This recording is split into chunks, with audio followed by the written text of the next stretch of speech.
Einstein used his dreams in his research. He used his dreams. A lot of people did. Apparently, the periodic table was revealed in a dream to whoever invented it. I can't remember his name now. The sewing machine as well.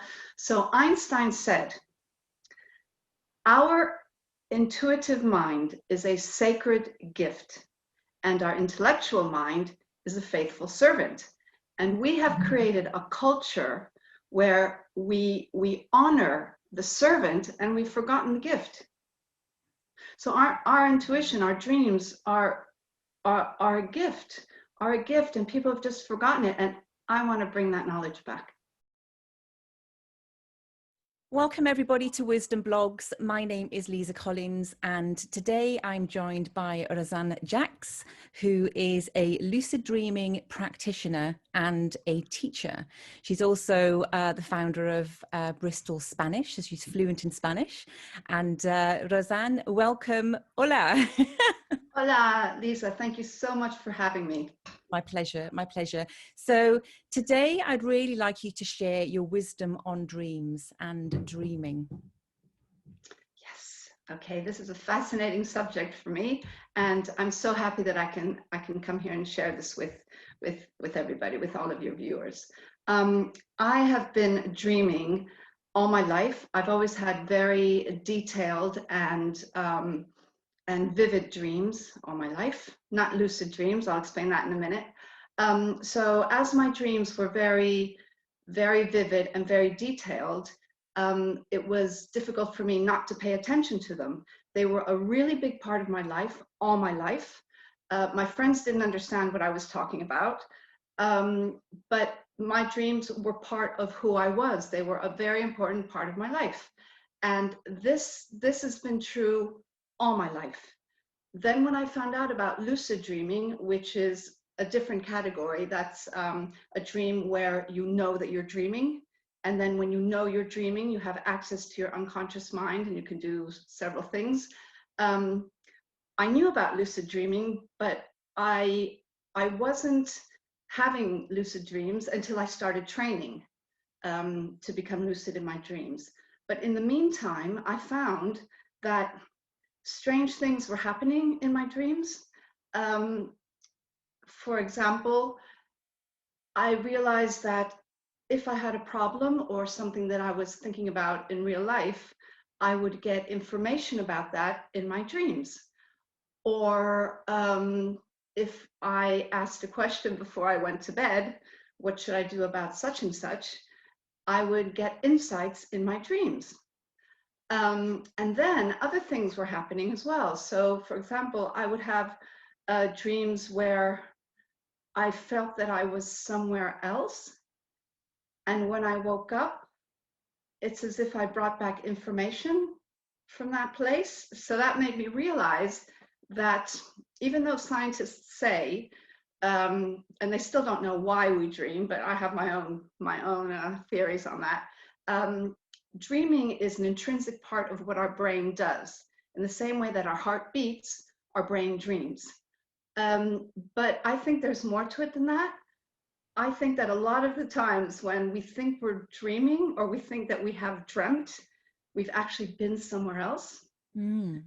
And when it comes to the wisdom of dreams, nowadays in our society, we are taught that not only should we not listen to our intuition, but it's frowned upon to be intuitive.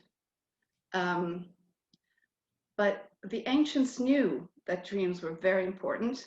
The American Indians knew it, all the indigenous people, they still know their dreams are very important to them. And I would like to see more people taking their dreams seriously and listening to their dreams and getting to know their unconscious mind through their dreams. Because the thing about dreams is, if, for example, you're looking for information about a certain aspect of your life, you can ask a friend, you can even ask your mother, but they won't give you information that is tailored to you, but your dream will, because your dreams coming from your unconscious mind know you through and through. That's in a nutshell in general. Yeah. So would you say then that dreaming is very much linked to your intuition, or it's just interwoven and it's part of it, or a different part of our intuition? I think it's linked to our intuition. Mm, In my experience, it's linked to our intuition. yeah. Um, and especially now, we're starting to talk about the feminine intuition and the resurgence of the feminine. Our dreams are very intuitive. Years ago, I was married, and my husband was ill at one point, and the doctors didn't know what he had. And I had a dream, which led me to find out what it was that he had. Mm, So and things like that have happened to me all my life, and it's because I pay attention to my dreams, and anybody can do this. It's such a rich area, and anybody who, for me, if I didn't listen to my dreams, it would be like living with one hand behind my back. mm. So yes, I would say that dreams are intrinsically linked to intuition. Mm. And I'm thinking as well, like the Aboriginals, I mean, they call, they have a saying that they have dream time. So you're right, it's very much part of, more traditional cultures. And it feels like we've lost a bit of that. But like you, I've had dreams about something happening and it's happened the next day. And again, you're right, we're not taught to pay attention to our dreams. And I've been lucky enough to do your lucid dreaming workshop a couple of weeks ago. And I had a lucid dream then the night after the training, following your guidance, and it was really interesting, and I guess it started to make me reflect on how many times I've had those dreams or those types of dreams, but hadn't really paid attention to them. So it stoked my curiosity, I suppose, about dreaming, because I've had dream journals in the past, and I would always think, oh, I'll wake up and I'll write my dream down. I never do, half and half in a sleep. But it really just got me curious about my dreams and how that is connected to our intuition. So it feels wonderful that you're teaching this, and more people are using it as a gateway into their intuition, or another tool to work with for their intuition. Yes, it's another tool. I say it's intrinsically linked, but it's another tool into your intuition. And like I have identified several different types of dreams that I have. There's the subconscious dream, which is you just dream about things that happen during the day. Then there's the movie dream, where it's like you're watching a movie and you're watching characters, and sometimes you can pop in and be part of that. And I'm thinking that these movie dreams, I think these are dreams where I actually go somewhere else. Maybe you're helping somebody, and because you're in somebody else's life. But anyway, and then you've got the what I call the physical dream. So if in the middle of the night your blankets fall on the floor, you might dream that you're cold. That's a physical dream. And then there's dreams where they're called incubation dreams. You think of a problem that you have, and even if you don't consciously think about it before you go to bed, because when I was younger I didn't, I would just get answers to things. It's called an incubation dream, where you get insights into things that you should do in your life. I can give you an example if you want. Yeah, so I teach Spanish, and so I have a little language school called Bristol Spanish, and at the same time I'm setting up lucid dreaming workshops. And so I have a budget I needed to market one of those things. Actually, I need to market both, but I didn't know which one to market because of my budget. So I wasn't actively thinking about it. I just, every morning I meditate, and in the morning I thought, oh, I have to think, what should I invest in? Should I invest in the Bristol Spanish? Should I invest in the lucid dreaming? And then I just forgot about it, and I went to bed. And that night I dreamt, it was like a dream like Sex in the City. I was with these girls. They were my friends in the dream, but I had never seen them in real life. And they were saying, oh no, we're going to help you market your Bristol Spanish, and this is what you're going to do, and we're going to help you, and you can sell your products and your online courses, and you've got to do your Bristol Spanish. And I woke up and I'm like, whoa. So now I know. Look, I'm getting goosebumps thinking about it. Yeah. So, yeah, and it's just because I'm in tune with my dreams, and everybody can be in tune with their dreams. And I've also told you, Lisa, sometimes that people have different dream signs. Like our dreams talk to us in metaphors, and Mm. I can't remember why that is. It has something to do with the way our physical brain filters information. I think it's so that the information can stand out. And I think And as well, because we think in pictures, we think in images. I remember doing sort of mind mapping years ago, and they always said, you know, use pictures and images because your brain works in images.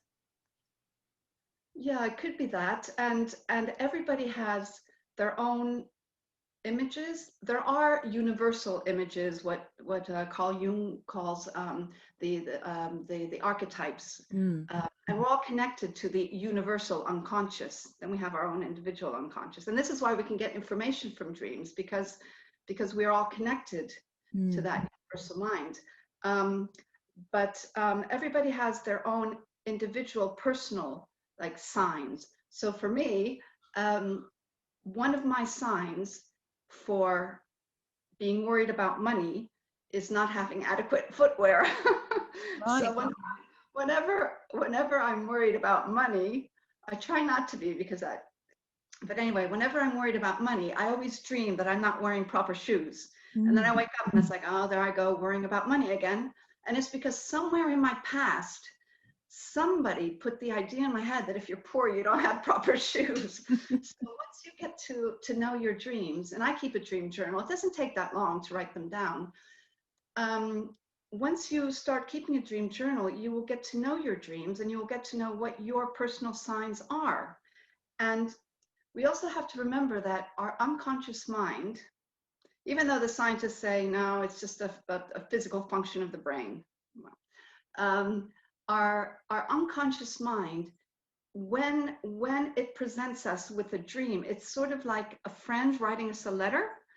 And if a friend writes you a letter, or these days an email, and you don't read it, it'll come a point where your friend will say, well, I'm not writing any more emails to that person.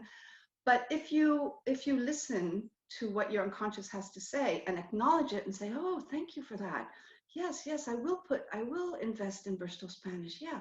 Then your unconscious mind will get excited and start giving you more information because it will feel validated. Yeah. Mm.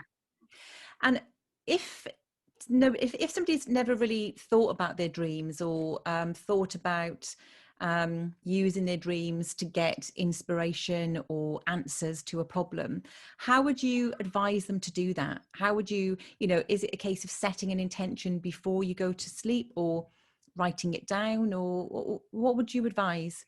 I would advise them just to set the intention. The moment you set an intention, your whole brain changes. Yeah. And if you write it down, there's something about putting pen to paper and actually writing, not typing, that kind of reinforces your intention. So I would ask them as well, if they don't have time to write it down, with just the intention, it's enough. And it might not happen the first night. It's sort of like an exercise. It takes a few nights if you've never done it before. Yeah, so it's just the intention. And then if you have time, just write it down. I need to know the answer to such and such. I will know in my dream. Mm, yeah. So before we wrap up, is there one thing that you'd like to share with our viewers? If there's one thing that you'd like them to walk away with and remember about the wisdom of dreaming, what would that be? I would just say, take your dreams seriously. Pay attention to your dreams. Yeah, take your dreams seriously. Pay attention to your dreams and get to know your dreams, because you can unlock so much wisdom and information which is unique to you, and then at the same time we're connected to the whole universal mind through our dreams. Brilliant. Thank you so much, Rosanne, for joining me today. And if you Thank you. if you like what we spoke about, please subscribe and share with anybody who you might think would find this interesting as well. And thank you once again, and stay safe, everybody. Take care and lots of love. Thank you.